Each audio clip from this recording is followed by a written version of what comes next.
Welcome to Impactology Live and to everyone joining us from near and far, and in particular Athens, where we know it's early morning there. We do welcome you to this event. With our next guest, it gives us great pleasure to welcome Stella Kasdagli.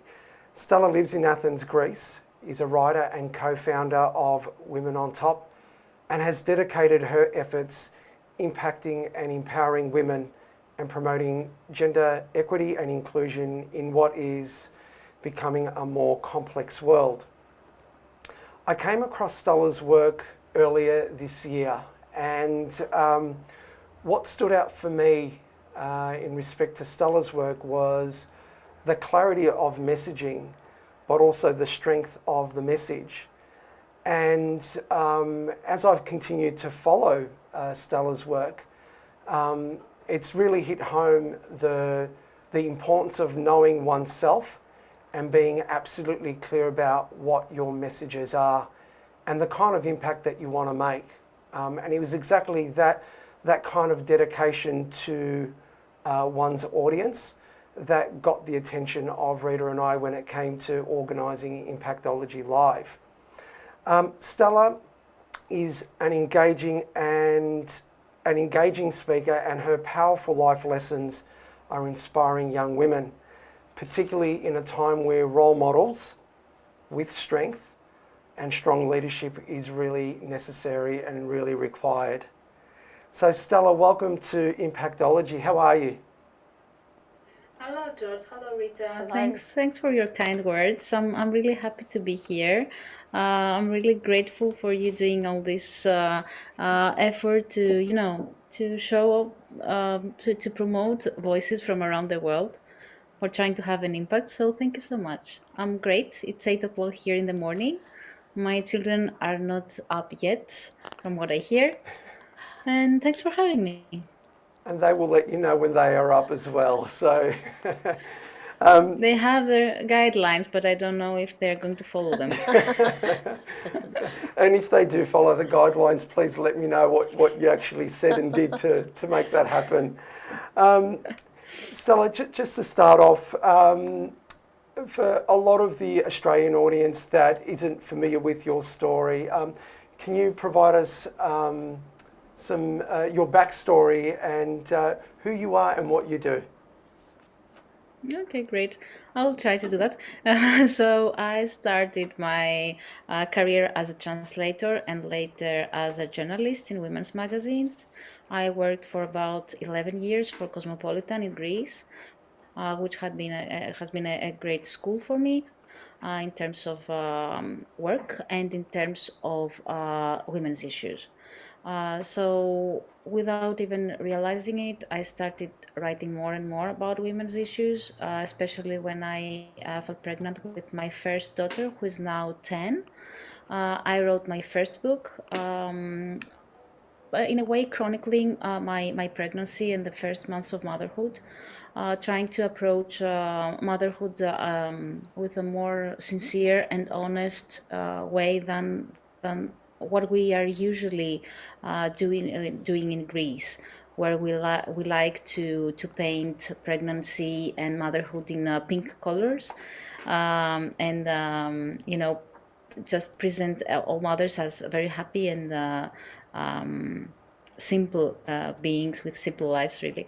So when I wrote my first book and I started wondering what I wanted to do with my life, I started looking for mentors. I started looking for women who could help me see what's in front of me in terms of my professional development and how I can get to my goal or destination, if you like. And it was hard for me to find a mentor, a female mentor, who had been there and could tell me what she did and worked, what she did and didn't work.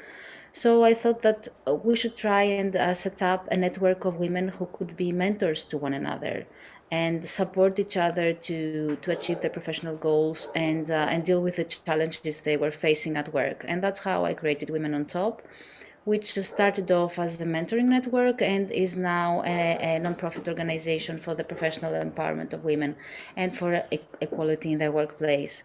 So since 2016, I've been mostly working full time for Women on Top. I also continue to write books for children, young adults, and lately adults. So that's my story in brief, very brief words. I have a second daughter now, and we all live in Athens. And Stella, if I can actually start with some of your early influences, can you share with us what those early life influences were, but also growing up, where did you turn to for role models? I was an only child until my 19th birthday. I was an only child, so I used to read a lot. And I think that my first role models came from books. Um, while I was writing my latest book, which is called 30 Women Who Changed the World, and I started researching those 30 women that I chose to present their work. I realized that I had read for about most of them in my early years, in novels, in autobiographies and memoirs, in children's books. And I think these were my real first role models, women like Marie Curie and Florence Nightingale, and the first journalists and the first scientists and the first artists, female artists. So I would say yes, that these were my first role models. Um, yeah. And Stella, you were faced with some early life challenges. You had an eating disorder at a young age. On reflection, can you share with us how this early life experience has influenced your chosen path? Yeah, sure. I actually faced two health challenges while I was growing up. The first one, which started around 8 years old, when I was 8 years old, is psoriasis, and as you may know, psoriasis affects your appearance, your external appearance very much, and I feel that this experience made me start thinking about how complex this issue of how other people view you and what their judgments are about you from your appearance are. So I got bullied for my skin. I was so self-conscious that there were times that I'd like to hide in a hospital and never see a person again. So and this was a very defining moment for me. But then in my adolescence, I developed anorexia nervosa, which is also it's a disease that has less to do with appearance that people usually think.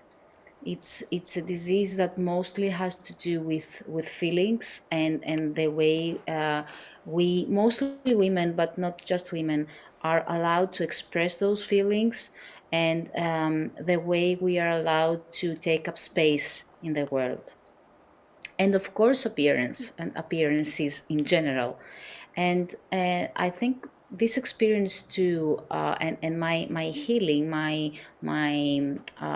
journey in getting through it, uh, allowed me to start thinking more about what we allow women to express in our societies, what we allow women to take up space for, and how we raise our girls. Do we raise them to be strong, or do we raise them to be pretty and sweet and never burden anyone? Um, and I think these two experiences were defining for me in terms of what I did as I grew up without even realizing it. I mean, I couldn't say to you that this experience is going to lead me somewhere. It didn't seem to be leading anywhere really.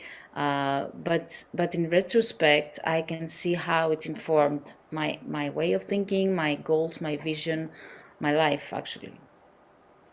And you co-founded Mentor Kids, so mentoring teens around career planning.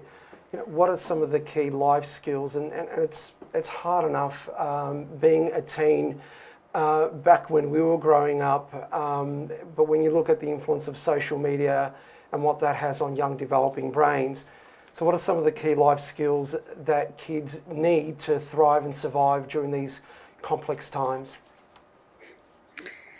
I think it's two things, and it's interesting that you mentioned social media, because the internet and digital technology presents both opportunities and threats to those skills. And for me, these skills are, one, to be able to listen to oneself and to know oneself, and to be able to listen to the voice inside you that points you to the right direction, and separate this voice from other voices that you hear around you, be it your parents, your teachers, society as a whole. So one important skill for me is the ability to focus on this voice inside you, and make your decisions, informed decisions, of course, based on who you really are and what you truly want to do and what's your vision for your life. And the second thing is the the will and the desire and the interest to be a creator. I mean, I think the most important thing we can give our kids is this urge to create things, and not just to consume things or consume content or be impacted by things and be influenced by things, but to really make a difference, to really create something that makes a difference. And it's interesting because internet and social media, regarding the first skill that I mentioned, uh, may make it more difficult for us to focus on our inner voice, and easier for us to be influenced by outside perspectives, experiences, standards, if you like. How am I supposed to live my life? What my photos are supposed to be to look like? How am I supposed how my body is supposed to be? What am I supposed to eat? Or how much money I'm supposed to make? But also, internet gives us the opportunity to become creators from a really young age, and show our work, show our way of thinking, show our creativity through digital media. So it's up to us, how we are really going to leverage this means, this technological means, in order to give our kids head start for life, should I say. Stella, part of your career includes a significant stint at Cosmopolitan magazine. So you were the editor for Greece for a number of years. And the role of media, particularly in women's magazines, the portrayal of certain issues, contribution to some of those topics that you've talked about, through how we appear, our image, all sorts of things, body image, the way that we're treated in friendship groups, the way we're treated in relationships. Can you talk to us a little bit about how your views evolved on these hot topics for women through your time at a place like Cosmopolitan, but such a prominent media outlet? Mm-hmm. I think it's a two-way thing. The first thing is that while Cosmopolitan is often being portrayed as mainstream, not very woke, if you like, women's magazine. In the Greek version of it, where I worked for so many years, there was a clear feminist perspective, not on all issues, but on many issues that are impacting women today, and especially our need to be independent, our right to ask for what we want, our reproductive rights. So there was in there, with all the fashion and beauty and how you have to be in bed stuff, there was also a very clear path of women's empowerment, which really impacted the way I thought about things. There were issues that bothered me. As an anorexia survivor, I was I felt awkward when I saw the fashion models looking extremely thin, for example, on the pages of the magazine.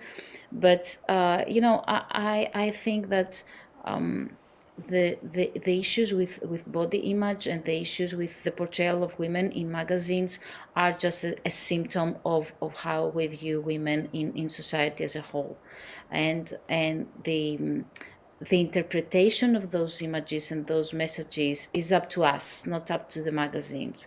So I wouldn't put too much weight on media as factors contributing to the rise of eating disorders and other issues that women face.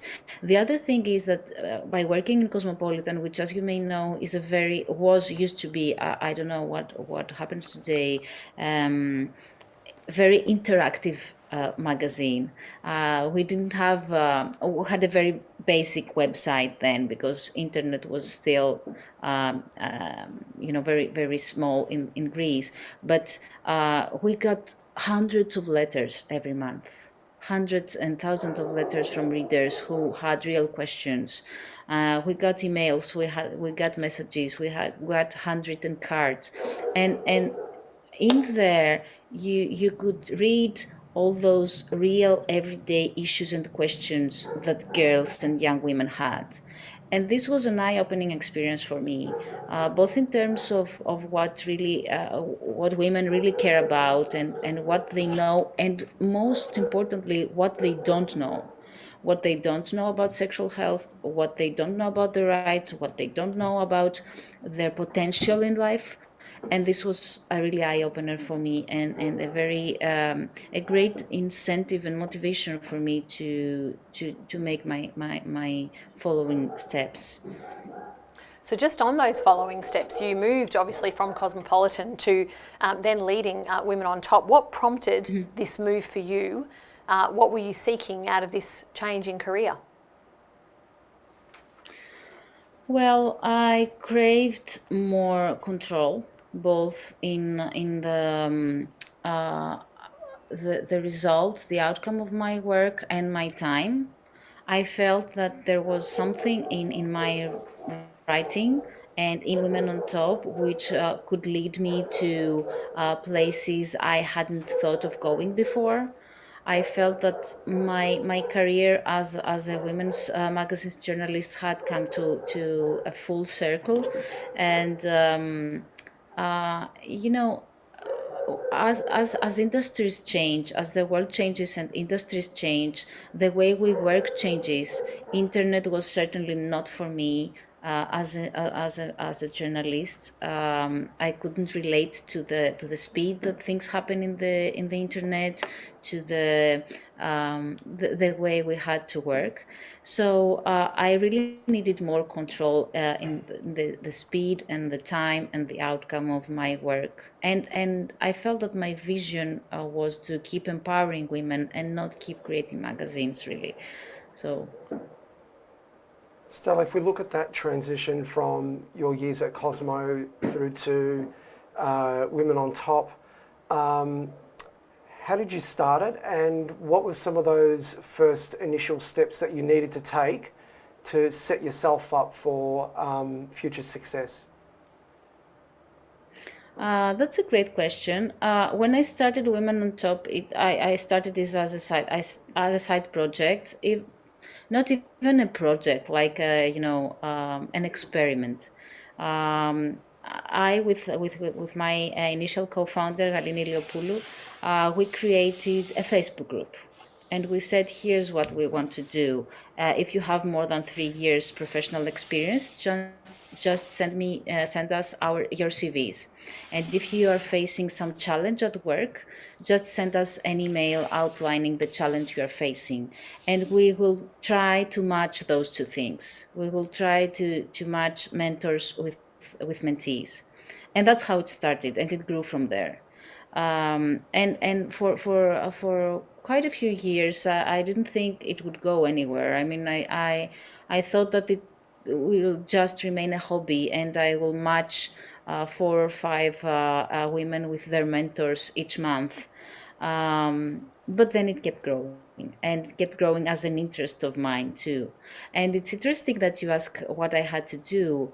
I had no business training, I had no business experience, and this wasn't a business in my mind. That came much later. But in order to make this work, I had to start networking. Had to start meeting new people, and this may sound strange, because you would think that as a journalist I would already have a network and I would already be connected, but I wasn't.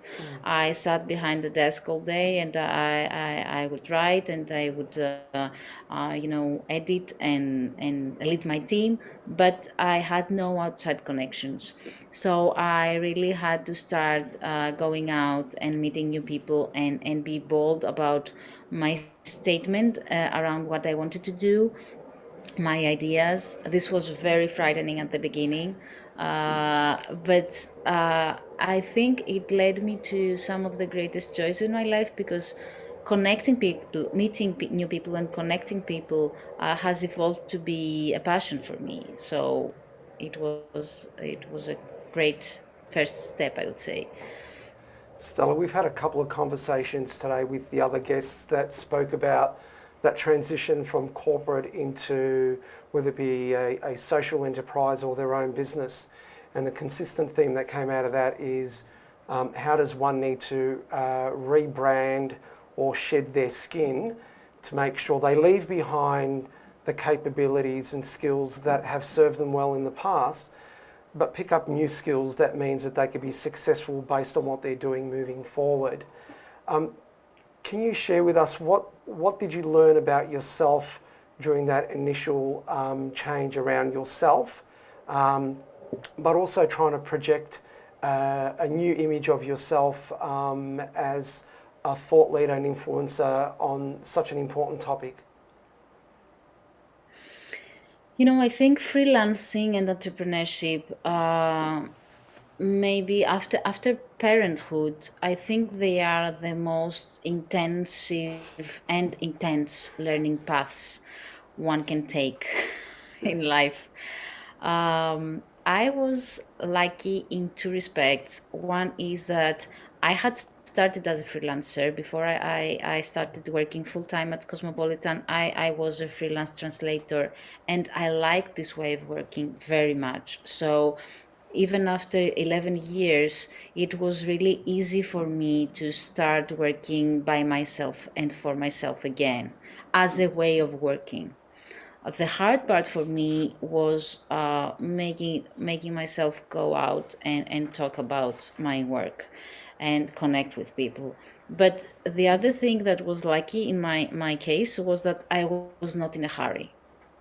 I I I, I was not trying to create a profitable business within, say, 6 months or 1 year time, or scale a business in record time. I had a new hobby and I wanted to talk to people about it, and that's what I did. So I took it really, really slow. And I know this is not the way that most people want to take, but for me it worked, because it allowed me to take those lessons at a pace that was manageable for me as a person, as a mother, as a working person, so yeah. Stella, I think you've articulated what probably first drew me to your content and your work. And what you mentioned there about you weren't in a rush to grow a social following in person, a network, or even on social media. It requires consistency and patience. And if you've got that consistency and patience, it means that then your voice is more authentic. And that's probably what I probably observed, again, as I said, when I first came across your work on LinkedIn. There's, if you're looking at a lot of the young women who are probably seeking a path of social change and impact and making a difference in the work that they do, what advice do you have for some of these young women that want to take that path?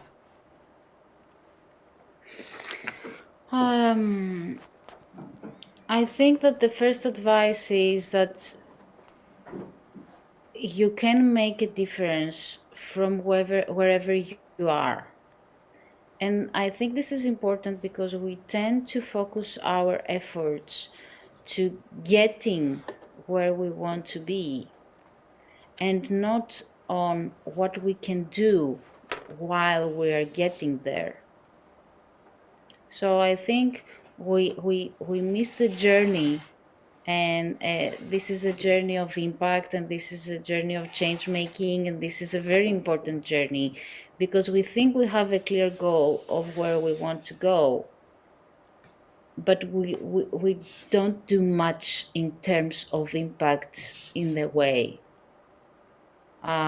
So I would say that you can make a difference from where you are now, and making this difference, creating something new, will bring you to the next step. And from there, you can do something new, and that will bring you to the next step. I think this is a more sustainable way to go. It's a more impactful way to go. It's a healthier way to go, and it has served me really well. And the second thing would be that there is no way that you reach some imaginary point in your life that you can stop learning and growing. This is not happening. I remember me and my friends in our teens and in our early 20s talking about how at some point of our lives things will settle down. They never do. They never do. I think this is a good thing. But you have to be prepared for it, because if you wait for things to settle down, you will always feel disappointed that they don't. And this is not a way to live a life. That's so true. And can I just pick up on your point around lifelong learning? You do describe yourself as an ever learning mother of two, where education, self development, and a love of books has been a constant in your life. And also now, you mentioned earlier in terms of being an author for children as well. You've got the Princess Athena book series. How has your role as a mother of two daughters impacted the work that you do and the professional choices that you've made along the way? I think I owe my girls all of my professional life after Cosmopolitan, because they gave me the urge, they gave me the ideas, they gave me the needs to try something new. You know, when I was thinking, I'm sorry about the noise, when I was thinking of living a stable work environment and work for myself, I was divorced with a young daughter, and everybody kept telling me, where are you going? How are you going to leave a stable job and go do something so risky and so, unpredictable? And and what I would say, and I still believe it to this day, is that the the fact that I have a daughter is for me a motivation to do this, not an obstacle, not a reason not to do this, because I have to live what I teach her. If I teach her that she has to follow her dreams, that she have to be very conscious about how she spends her time, and what's the impact she wants to live in the world, then I have to make this happen for myself too. Otherwise, I will be a fluke. And this was a huge turning point for me. That the moment I realized that, and uh, that parenthood makes you way more efficient. I don't think I could have accomplished so much if I wasn't a mother. And in the past, I used to need 2 hours, 3 hours to write a piece, to even do the simplest of things. You had to have a block of time set in your calendar for this thing. Now, if you have 15 minutes, the work just gets done. And this is a huge, learning opportunity for all of us, I think. So, yes, I think I owe them all my professional life, basically. Stella, my next question is actually to Rita. Just listening to what Stella is saying there. Can you share any insight into... Oh my goodness. Everything you just said there, Stella, I was like, yep, nodding. The camera couldn't see me, but I'm nodding. And what you just said about, you know, when you think you used to have 2 or 3 hours to do something and it's 15 minutes, but in that 15 minutes, not only are you doing the piece of what you're doing, you're also doing 6 other things with a kid hanging off your hip. And I think for any parent out there, it's a wonder sometimes that we achieve what we are able to achieve. It's tough. It's not to say that we wear capes. I don't think anyone in particular wears capes. We're not superheroes. But I think when you have that additional responsibility, your heart grows. The love that you have, obviously, for your children, but also the passion for what you do grows. And I think for women in particular, that's really important because we, you know, through the course of today, and we talk about this a lot, shedding identities. And I think the risk for us as parents is that if we then all of a sudden assume the identity of only parent, or perhaps parent and employee, or parent and business owner, and we lose the other identities, we actually lose parts of ourselves in that. And very quickly, you know, within the decade, you could get lost. And then, so what we have to try and do, I guess, is not lose ourselves in that. So what you say completely resonates. And I think the role model that you must be for your girls, I can only imagine how outstanding a role model you are. And in fact, we've had some beautiful comments come through social media. And one person, I'm actually going to read this out. She says, Stella is an intelligent lady, amazing inspiration for many, many women. She has a beautiful way to motivate young girls, mothers and business women. And I couldn't agree more. Oh, that's so wonderful. Thank you so much. But it is also a resetting of expectations as well. And COVID has done that in different ways, has reset the expectation around work and what it actually means to be productive. But again, that slow and steady approach that you've spoken about, Stella, what jumps out for me is we tend to overestimate what we can do in 12 months, but we underestimate what we can do in 10 years. And and if we look at Women on Top, is it roughly 10 years, I believe? It's 9 years almost. 9 years, yeah. okay. So I guess in the next 12 months, you could probably write a wonderful blog about, you know, what you expected to achieve in 12 months and what you achieved in 10 years. So true. And because you mentioned COVID, because we tend to view this period as a waiting room within our lives, and that we expect things to get back to normal before we are able to resume our lives again. But my experience over the last 9 or 10 months is completely different. It's like our lives have been accelerating, and our impact has been accelerating because the needs of the world have been accelerating. And if you can see that, you realize that your life cannot be and is not in a waiting room right now. This is our life. Yeah. Like it or not, this is our era. Mm-hmm. But don't you think that goes back to the topic of shedding an identity and starting from fresh? In many respects, we've spoken about the shedding of a corporate identity to move into something that is more focused on social change.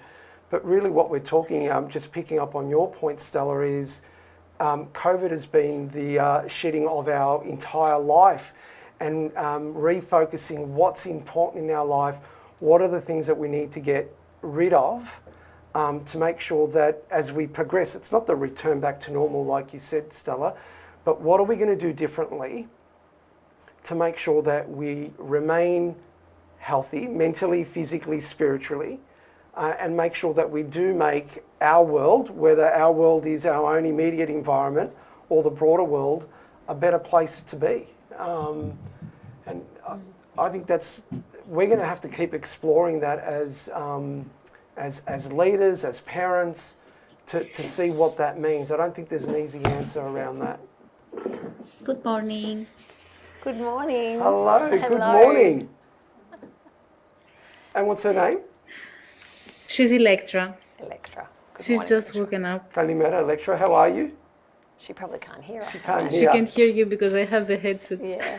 There you That's go. gorgeous. But in terms of what you said, I think, don't you feel that we were really naive about the things that we can do and the things that we can take and the things that we can work towards about 10 months ago? I feel I was a child 10 months ago, I don't know compared to what I know now about things that we may have to face, that we can face effectively, more or less. So yes, I feel that we've learned so much over the last few months. I understand what you mean completely, Stella. I think here in Melbourne, I'll speak for Melbourne, but I'm sure it's the same for other parts of the world. When we realised that we were restricted in what we could do, we moved very quickly to things that we thought we could therefore do, like sourdough bread making, like sewing, like all these things that we thought, I now have the time. You know, people were posting pictures of cleaning out cupboards and all sorts of things, right? Baking cakes, learning new languages, learning musical instruments. And I think, and that those are all fantastic things. But I agree, and I think what you're saying, if I've heard correctly, is we all moved really quickly from one type of busy to another type of busy. But in that process, you know, we all got sick of the jigsaw puzzles. We put the guitars down if we were learning that. I certainly had one attempt at sourdough, and I tell you what, I'm not starting that again. And my family knows enough about that. But I think we had to have a reset. The 10 months has been a reset and just a slow down. And I love what you said earlier on about not being in a rush, and you mentioned that as you started your work with Women on Top. And I think that this pandemic has forced us all to slow down in one way or another. Some people have been opportunistic and found different opportunities, but perhaps at a different pace. Yeah, and I think resilience has been the biggest lesson for me. If someone told you 10 months ago that you will be restricted in your homes for 9 weeks, would you think that you could remain sane after that? Yeah. I mean, if someone told me that last March, I would be like, I will go crazy. Everyone will go crazy, and we didn't. We've made it through. No. Yeah. Yeah, and that resilience as well, and the fast change that we've seen. If I reflect on Women on Top and what COVID has meant for you and the women that you support, what further change, now that we know the world is not going back to what it was, and we can see the door slightly open and we can see the sun coming through, that we have an opportunity to kick that door open and do something differently. What change needs to be facilitated to promote gender equity and inclusion? Speaking about Greece, I think that COVID really brought to the surface this huge gap in the sharing of family responsibilities. And it was a real eye-opener for me. One day I realized that for most fathers in Greece, this was the first time they had the chance to be at home with their children for so many days in a row, because we don't have paternity leave.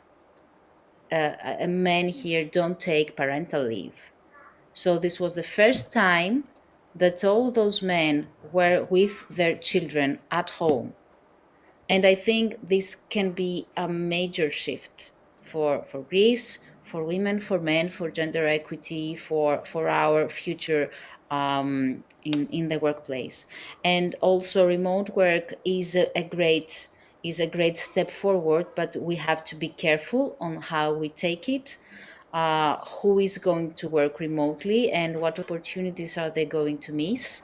Who is going to have the infrastructure and the skills to work remotely and leverage technology for their work? And who is going to be able to put boundaries in their work and home lives, and who will not be able to do that? So this is a new territory for everyone that we have to explore. But I think that the equal share of home responsibilities will be a huge thing for the following years.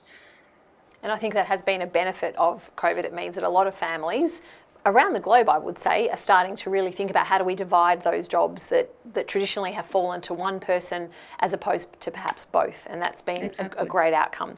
We have a question that's come through the social media feed, and someone would like to know, what is your writing process? Oh, God. Well, I write most things while I am not sitting on a chair. I usually write in my head while I walk or while I run, or while I swim, while I do something with my body, which has been really hard for me during COVID because I only have, a limited time to get moving every day outside. It's almost impossible for me to think of new things while I'm sitting down.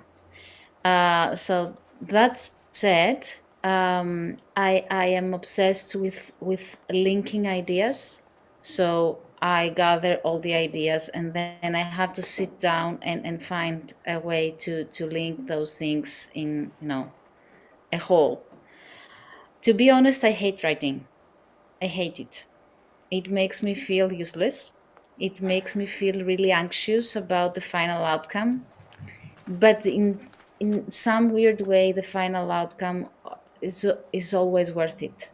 So I have learned that I have to put in the work and manage my anxiety and manage my uncertainty in order to get where I want to go. And I think that COVID has made it even clearer to me that I really want to master this tool and be able to express my thoughts in writing, because writing will never die. We will always need to be able to express ourselves and deliver our messages in writing. So I'm really focused on working on my writing now. And yeah, I don't know if that helped. I still need time to write. I cannot really write in 15-minute slots. And yeah. Well, we never would have guessed that writing was something you didn't enjoy, because I know that the work that you do produce is amazing and it's appreciated globally. So whatever you are doing, keep doing it, is what I would say. Stella, we have two final questions for you now before we wrap up today. And these are two questions that we've asked all of our impactologists that have appeared. The first one is, if you were on a video call with your 18-year-old self, what advice would you provide to 18-year-old Stella? To 18-year-old Stella, as I said, it never settles down. This is the main advice. Don't be a fool. It never settles down.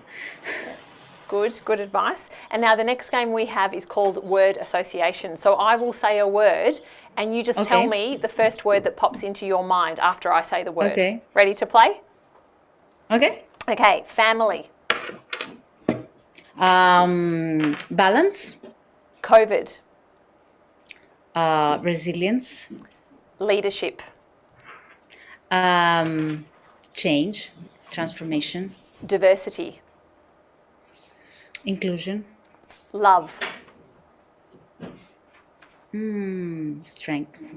2021. Hope. That is beautiful. Thank you so much for joining us today, Stella. We really appreciate your time. Thank you, guys. Thank you, Stella. Thank you. This was amazing. Thank you, George. Thank you, Rita. Thank you, everyone, Pleasure. Thank you for listening. joining us. Have a lovely day. You too. See you later. Bye-bye. Bye-bye. And that was the wonderful Stella, which almost brings our day to a close. But we do have one more, but we've got a 1 hour break. So our next Impactology live presentation is on in just an hour and 15 minutes. So 7 p.m. Australian Eastern Standard Time. So jump on in an hour and 15 and you will hear from two extraordinary men, and extraordinary is a complete understatement in terms of describing them, but it's Bassam Aramin and Rami El Hanan. And they will be talking about their story. They have certainly had an impact. Their life story is actually featured in a book called A Paragon. And Ash Jerberg and I will be interviewing them at 7 p.m. So we will see you in an hour and 15. Gives you a moment to go have breakfast or have dinner or whatever you need to do in your time zone, and we will see you shortly.